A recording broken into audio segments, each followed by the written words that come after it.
In a moment, we will build the altar of remembrance. We will invite those who brought pictures or mementos representing loved ones lost, human or animal, to add them to the altar. And we will also invite the children forward to add an acorn or a pine cone that was given to you when you came into worship today. This acorn pine cone symbolizes small seeds that will grow into mighty trees, a beginning, a purpose, a generational connection. I'm going to be adding a picture of my parents today. My mother passed away in August, and I look like neither one of them, I'm sure. But I'm going to add a picture of them today. So if you have pictures, please come forward. And like I said before, if you do not, you are invited to come forward and light a tea light in honor of those in your hearts.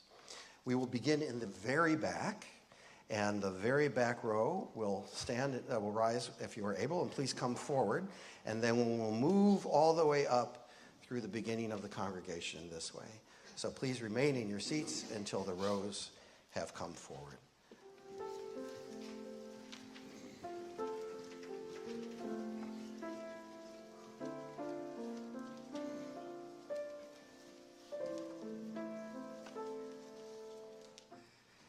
The generation of the living parents of my 3 brothers and our 3 spouses ended when my mother died this year on August 2nd.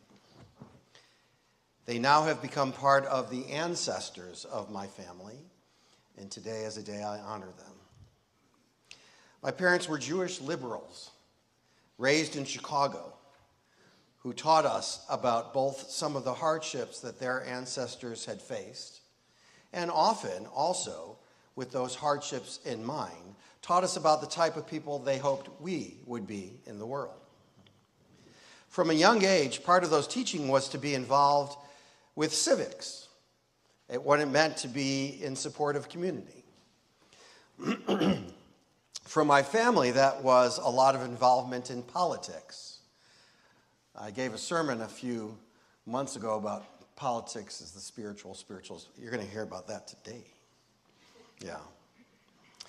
So I remember walking the precinct with my dad, handing out election materials when I was very young, and when he was a precinct captain for the Cook County Democrats, also known as the Daily Machine in those days. There were other examples of serving the community. I remember my mother, who was a pianist and a Head Start teacher, playing piano for various choirs and community groups. In those days, we followed the Chicago Daily News and the Sun-Times, and we watched the evening news for the stories of the day. This is Walter Cronkite. Whether they were of those of war or of progress, all this contributed to the lessons that we were taught in overt and covert ways about what kind of people we could be in this world. Like most of us today, I was deeply influenced by the tumultuous events of the times. My very first memory is the day that President Kennedy was shot. Then, when we were kids, we were with my dad in Collinsville, Illinois on a business trip the night that MLK was assassinated.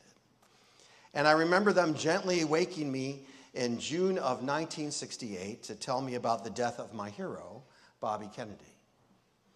Our feelings about our parents and families are always multi-layered and complicated, but I'm pretty amazed at how, through all the tumult, my parents were able to raise 3 pretty responsible kids who in one way or another have all used their lives to, in some way, serve the greater good. In many ways, my parents are living on through us. That is why this week, when preparing for this service about what kind of ancestors we all would be and what kind of legacy we would leave, I found myself frankly enraged at a picture of the East Wing of the White House, with all of its history and meaning torn down in what seemed like minutes. None of this was what I was planning to talk about today, but frankly, I find myself unable to talk about anything else. With the endless flow of offenses to the senses being perpetrated by this administration, I just couldn't avoid the juxtaposition of the theme of this service and the legacy that this administration is leaving on this country. I say this because there are other ways to be in the world and to serve the greater good. Recently, I attended the retirement ceremony for our own congregation member, Craig Bennett. Her husband. Craig was Deputy Assistant Commandant for Resources and Chief Financial Officer for the United States Coast Guard.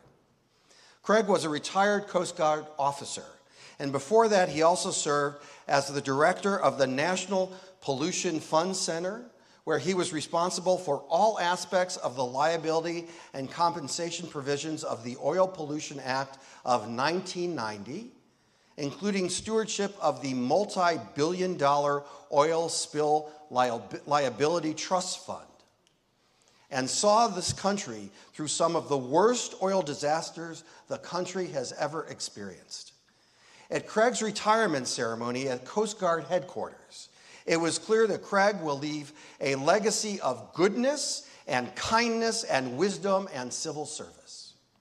It was a wonderful event where it was also clear to this UU minister that Craig certainly tried to bring his UU values into the workplace, and that influence will ripple out and resonate long after he has left the federal workforce.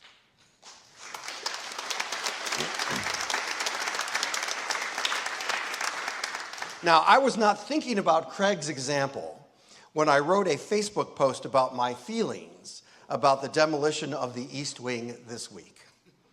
When I wrote it, I wasn't even able to write words beyond how angry I was. Then a close friend of mine wrote this: I keep thinking about this desecration, how this desecration symbolizes a worldview of ownership, when the people whose values I share have a worldview of stewardship. Previous presidents stewarded the public building and office they briefly held. He believes he owns it and everything it stands for.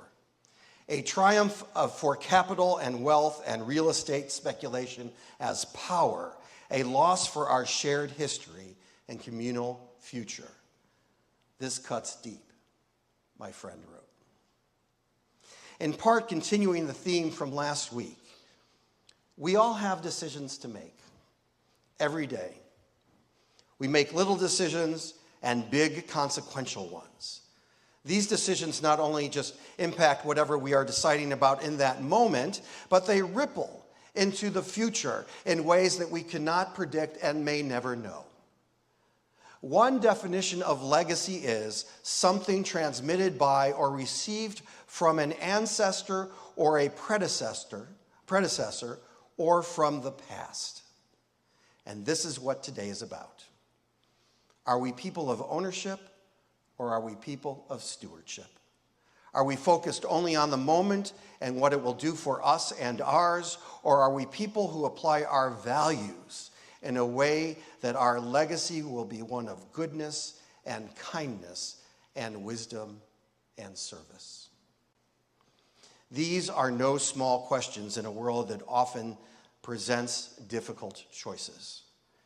And as angry as we may be about what is going on, that is not the legacy I think we want to leave. At some point, we will all be thought of as ancestors of this congregation. And hopefully, it will be said that in these moments of extreme challenge, this generation of UUCF members and friends doubled down on love, compassion, kindness, and the work to do the deeds necessary to promote service, connection, and the essential effort of building community.